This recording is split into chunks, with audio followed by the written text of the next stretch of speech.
உங்க வாழ்க்கையோட இலக்கு உங்களுக்கு சார், உங்க வாழ்க்கையில் என்ன இலக்கு சார்? உங்க வாழ்க்கையில் என்ன இலக்கு? எத்தனை சொத்து வாங்குறதா இலக்கு வச்சிருக்கீங்க? வருஷத்துக்கு 1 லட்சம் சேர்த்து 3 வருஷத்துக்கு 3 லட்சத்துக்கு ஒரு லேண்ட் வாங்கினா நம்ம 10 லேண்ட் வாங்கிப்போமா? 10 லேண்டுமே 3 கோடி மாறிச்சுன்னு வச்சுக்கோங்க, 30 கோடி கூட வரும். ஆனால் நாங்கள் ரிட்டையர் ஆகி சொல்லிட்டு ஒரு ஃபார்முலா நம்ம இருக்குல்ல, அதில் என்ன சொல்கிறோம்னா வாழ்க்கைக்கு 58லேருந்து 85க்குள்ள 13 கோடி ரூபாய் பணம் தேவைப்படுது. அதுக்கு 10 சொத்து வாங்கி வச்சுக்கோங்கன்னு எல்லாத்தையும் சொல்கிறோம். ஸோ நம்ம வந்து லேண்டு வாங்க சொல்லி யார்ட்டையும் சொல்லலை, இந்த கான்செப்ட் தான் நம்ம எக்ஸ்பிளைன் பண்ணுறோம். ஃபர்ஸ்ட் கான்செப்ட் ஆக்சுவலாக எல்லாத்துக்கும் முதல் கான்செப்ட் என்னன்னா திங்க் பண்ணி திங்க் ரியல் எஸ்டேட், திங்க் பண்ணி திங்க் ஆதியோகி தான். என்ன சார் திங்க் பண்ணி திங்க் ஆதியோகினா, இப்போ வந்து பணம் வந்து எங்கே முதலீடு பண்ணுறதுன்னு யாருக்குமே சரியா தெரியல. ஃபர்ஸ்ட் பேங்க்ல முதலீடு பண்ணுறாங்க, 6% வட்டி, 7.5% விலைவாசி உயர்வு. பேங்க்ல போட்டால் பெருசாக வளரல, விலைவாசி உயர்வு தான் வளருது. பேங்க்ல ஒரு வட்டி இருந்தும் பெருசா இல்லை. இப்போ பேங்க்ல போடலாமா? செங்கல்பட்டுல ஒரு பேங்க் கூட இருக்கக்கூடாதுல்ல. பணம்னு நினைச்சா ஃபர்ஸ்ட் வந்து அவன் வந்து பேங்க்ல தான் நினைக்கிறான். பேங்க்ல போய் சேர்ந்தா போட்டு வச்சுக்கலாம் நினைக்கிறான்ல. பேங்கே வேஸ்ட்னு யார் சொல்றா? நம்ம சொல்லல, பணமே தான் சொல்லுது. ஆடிட்டர் சொல்றாங்க, எல்லாம் சொல்றாங்க. 6% வட்டி, 7% விலைவாசி உயர்வு, மேட்சே ஆகல.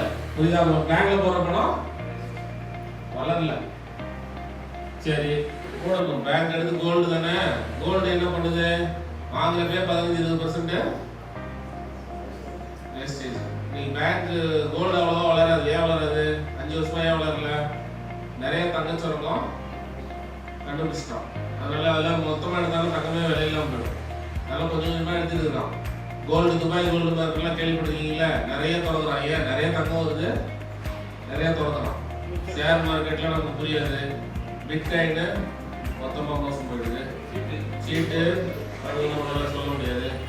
வேற என்ன சார் இருக்கு? வேற முதலீடு இல்லை. இப்போ நமக்கு யாராவது காம்படிட்டர் இருக்காங்க, அப்போ நம்ம கண்டிப்பாக ஜெயிப்போம் தானே. அப்போ நீங்கள் மட்டும் ஏன் சேல் எடுக்காம உட்காந்துருக்கு? ஏன் முடியலன்னா நம்ம இந்த கான்செப்ட் எதுவுமே போய் எங்கேயுமே பேசவே இல்லை. நம்ம மனசுக்குள்ளேயே வச்சுருந்துருக்கோம். நம்ம என்ன கான்செப்ட் சொல்கிறோமோ அதை போய் என்ன பண்ணணும்? பேசணும். பேங்க் வேஸ்ட்டு, கோல்டு வேஸ்ட்டு, அப்புறம் என்ன எல்லாமே வேஸ்ட், ஷேர் மார்க்கெட் எல்லாமே வேஸ்ட்டுன்னு சொன்னா தானே அவன் வந்து ஆம்பளை பண்ணி சொல்றதுலாம் சரிதான். பணத்தை மேல எங்க கொடுக்கணும்? ரியல் எஸ்டேட்ல தான் போடணும். அதுக்கான இந்த ஃபார்முலா. இந்த ஃபார்முலா என்ன? 3 லட்சம் லேண்ட் என்ன வருது? 100 மடங்கு வளர்ச்சி. என்ன மடங்கு? 100 மடங்கு வேற எதுலயாவது வளர்ச்சி இருக்கான்னு கேட்கிறாங்க. எந்த பொருளையுமே இல்ல. 100 மடங்குனா 10,000%. எவ்வளவு பர்சன்டேஜ்? 100 × 100 10,000% வளருது. பேங்க் பிச்சைக்காரத்தனமா பர்சன்டேஜ் கொடுக்குறாங்க. லேண்ட் எவ்வளவு பர்சன்டேஜ் கொடுக்குது பாத்தியா? நம்ம லேண்டை மட்டும்தான் வாங்கணுன்ற எண்ணம் எல்லா குடும்பத்துக்கும் ஆணித்தரமா. செங்கல்பட்டு எல்லாத்துக்கும் போய் நீ சொல்லிட்ட, புரிய வச்சிட்டீங்க. செங்கல்பட்டுல எத்தனை பேர் இருப்பாங்க நினைக்கிறீங்க? சுத்தி ஒரு 3 லட்சம் பேர் இருப்பாங்கன்னு வச்சுக்கோங்க. எத்தனை லட்சம் பேர்? வெறும் செங்கல்பட்டு சிட்டி மட்டும் எடுத்துட்டா 3 லட்சம் பேர் இருப்பாங்க. அந்த 3 லட்சம் பேர்ல 1 லட்சம் பேர் கிட்ட பையர். பையர்னா இந்த 3 லட்சம் வாங்குறதுக்காக தயாரா இருப்பாங்க. புரியுதா? 3 லட்சம் எப்படி நம்ம கம்பெனில ஈஸியா வாங்குறது? லோ பட்ஜெட் நம்மகிட்ட இருக்குது. 1.5 லட்சம் ரூபாய்க்கு 5 சவர நகை கொடுத்தா 1.5 லட்சத்துக்கு லோன் கொடுத்துறோம். யாரு? நம்ம கொடுத்துறோம். நகை கடன், வட்டி இல்ல, நகை கடன் இல்ல, கைமாத்து மாதிரி நகையை கொடுத்துட்டு லேண்ட் வாங்கிக்கிறாரு, எக்ஸ்சேஞ்ச். ஓகே? அப்போ மீதம் 1.5 லட்சம் ரெடி பண்ணா என்ன வாங்கிக்கலாம்? ஒரு லேண்ட் வாங்கிக்கலாம்ல. இது ஈஸியா இருக்கா கஷ்டமா இருக்கா? ஈஸியா இருக்குல்ல. அப்ப இது நம்ம 1 லட்சம் பேர் ஆல்ரெடி இருக்கிறான் செங்கல்பட்டுல. அதுல நம்ம 1000 பேர் கண்டுபிடிக்க முடியாதா? இல்ல, அவ்வளவுதான் இருக்கா? ஒரு 1000 பேர் கண்டுபிடிக்கிறதா 2024க்கு நம்ம பிரான்ச் டார்கெட். ஏன் டார்கெட்? ஷேக் சார் பிரான்ச்ல நடக்குமா? வாய்ப்பு இருக்கா? அதுக்கு ஃபார்முலா என்ன? 1000 சேல்ஸ் நடக்கணும்னா 100 குடும்பம் இந்த ஆபீஸ்ல வேலை செய்யணும். குடும்பம் சின்சியரா வேலை செய்யணும். என்ன வேலை செய்யணும்? கோடீஸ்வரன் ஆகணுன்ற எண்ணத்தோட வேலை செய்யணும். இந்த தொழிலை டெய்லி வந்து கத்துட்டு போகணும். டிவி இருக்குல்ல, வந்து டிவியில் நாங்கள் 11 மணிக்கு காலையில் வந்துடும், 10 மணிக்கெல்லாம் போட்டு விட்டுறாங்க. வந்து டெய்லி என்ன பண்ணுவாங்க சார்? ஒரு தொழிலில் கோடீஸ்வரன் ஆகணும்னா நம்ம அந்த தொழிலில் வித்தையை கற்றுக்கணுமா? அப்படியே ஆயிடலாம் கோடீஸ்வரன்.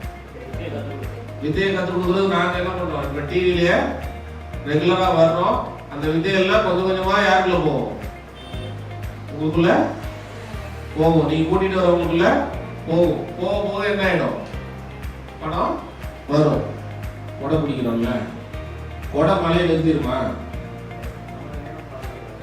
கொடை நம்மளை மலையில் நம்மளை பணையாம பார்த்துக்கோங்கள. அதே மாதிரி தான் நம்பிக்கையும். நம்பிக்கை இருந்தா வெற்றி வந்துருமா?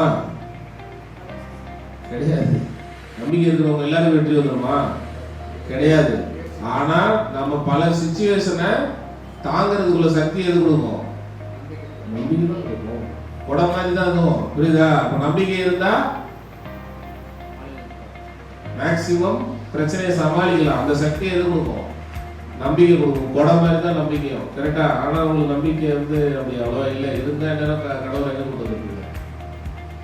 கூட்டு வந்துருப்பீங்க. வேற யாரும் கரெக்ட்ல? எத்தனை வயசு? எங்க? உட்காரு. இல்ல கோடீஸ்வரன் ஆயிட்டாங்களா? இது கேட்டா சரி, நீங்க கோடீஸ்வரன் ஆயிட்டாங்க கேட்டா எவ்வளவு பெரிய வாழ்க்கையோட முக்கியமான கேள்வி இல்ல இது.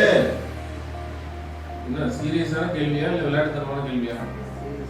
நம்ம சீரியஸா திங்க் பண்ணுவோம். இந்த வருஷமாவது வருஷம் முட்டக்க திங்க் பண்ணிட்டோம், ஒண்ணுமே நடக்கல. இந்த வருஷம் கொஞ்சம் சீரியஸ் ஆகுமா? ட்ரை பண்ணலாமா? சார் என்ன கேக்குறேன், போன வருஷமும் நீங்க கோடீஸ்வரன் ஆகல, இத்தனை வருஷமும் ஆகல, இந்த வருஷம் என் கூட சேர்ந்து ட்ரை பண்றது உங்களுக்கு என்ன பிரச்சனைன்னு கேக்குறேன். கேட்கறது என்ன? ட்ரை தானே பண்ண போறோம். என்ன 100% என்னால ஒரு கேரண்டி கொடுக்க முடியும். என்ன கேரண்டினா, போன வருஷம் இல்ல இத்தனை வருஷத்துல இருந்ததோட நீங்க இந்த வருஷம் மேம்பட்டு இருப்பீங்க. கோடீஸ்வரன் ஆகுது ரெண்டாவது. இத்தனை வருஷம் நீங்க இருந்தீங்கல்ல, நீங்க சொல்றீங்களா நகை எடுத்து கொடுக்கல, ஒன்றும் பெருசா எந்த பிரச்சனையும் சால்வ் ஆகலன்னு சொல்றீங்களா? இந்த வருஷம் முழுமையா ட்ரை பண்ணி பாருங்க. நீங்க, உங்க மக, அப்புறம் எத்தனை மக? ரெண்டு பையனா, 2 பொண்ணு, உங்க வீட்டுக்காரரு, எல்லாரும் சேர்ந்து அவங்க குடும்பம் எல்லாரும் சேர்ந்து ஒரு முயற்சி எடுத்து பார்க்கலாமா? நீங்க முயற்சி எடுத்து பாருங்க, கூட்டிட்டு வாங்க, முயற்சி எடுக்க வச்சு பார்ப்போம். புரியுதா? நான் என்ன கேட்கிறேன், நமக்கு இந்த தொழில் இன்னும் முழுமையா தெரியாது. உங்களுக்கு தெரியுமா இந்த தொழில் முழுமையா தெரியாது? இப்பதான் கத்துக்கிறீங்க இல்லையா? போக இன்னும் நல்லா கத்துக்க போறீங்க. தினம் நான் 1% உங்களை முன்னேற்றேன்னா 100 நாள்ல 100% நான் டெய்லி அதனால தான் டிவியில் வரேன் இல்லையா? இது அனுப்புறேன், யூடியூப்ல அனுப்புறோம், அது அனுப்புறோம். அதெல்லாம் கேட்கவே ஒரு 100 நாள்ல நீங்க என்ன ஆயிருவீங்க? ஒரு 100% தயார் நிலைக்கு ஆயிருவீங்க. அதுக்கப்புறம் வருமானம் எப்படி இருக்கும்? நல்லா தானே இருக்கும். இதே விஷயத்த என் குடும்பத்துக்கு கற்றுக் கொடுத்துட போறேன். என் குடும்பம் மூலமா பல குடும்பத்துக்கு கற்றுக் கொடுக்க போறேன். நான் என்ன கேட்கறேன்னா, உங்க குடும்பம் வரணும், உங்களுக்கு க்ளோஸான இன்னொரு 4 குடும்பம் வரணும். மொத்தம் எத்தனை குடும்பம்? 5 குடும்பம். இந்த 5 குடும்பம் வந்துருச்சுன்னா இந்த 5 குடும்பத்துல இருந்து இன்னொரு 4 குடும்பம் உள்ள வரும். அப்ப என்ன ஆயிடும்? இன்னொரு 15-20 குடும்பம் உள்ள வந்துடும். அந்த 20 குடும்பத்துல இருந்து இன்னொரு 4 குடும்பம் வந்தா 80 குடும்பம் வந்துடும். 100 குடும்பம் ஆச்சா? நடக்குமா? நடக்குது. ஒரு 2 படி 3 படி போனாலே நமக்கு 100 குடும்பம் கிடைக்கிறப்போ நம்ம கூட அந்த 5 குடும்பத்தை நம்ம தீவிரமா என்ன பண்ணிடணும்? ஒன்று சேர்த்துடணும். சொல்லுவாங்களா கூடி வாழ்ந்தால் அதே கான்செப்ட். ஓகே, அப்ப அந்த 5 குடும்பம் நம்ம கூட சேர்ந்து இருக்கிறப்போ என்ன ஆயிடும்? நமக்கு இன்னும் சக்தியா இருக்கும்.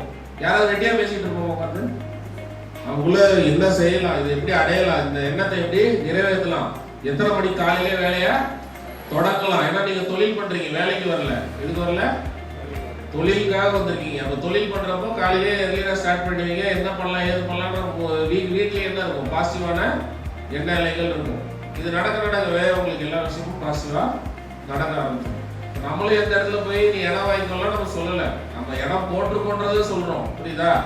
500 பேர் வர்றாங்க, 400 பேர் வாங்குறாங்க, 200 பேர் வாங்குறாங்க, அந்த ப்ரைஸ் பிடிச்சிட்டோம், இந்த ப்ரைஸ் பிடிச்சிட்டோம், எல்லாமே பாசிட்டிவா சொல்றீங்க.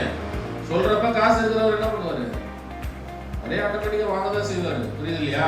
சரி, இப்போ நீங்க இந்த காம்பவுண்டிங் பாருங்களா ஒருத்தருக்கு சொல்றீங்க, அப்போ அவருக்கு ஆணித்தரமா புரிஞ்சிருச்சு, ஆமாடா லேண்ட் வந்து ஒரு 4 வருஷத்துக்கு ஒருத்தர அப்படியே டபுள் ஆகிட்டு தான் வருது, நம்ம தான் வாங்காம விட்டுருக்கோம். அப்போ 3 லட்சம் ரூபாய் ரெடி பண்ணிட்டு போய் என்ன பண்ணலாம்? ஒரு லேண்டாவது முதல்ல பிள்ளையார் சொல்லியாவது போடலாம்.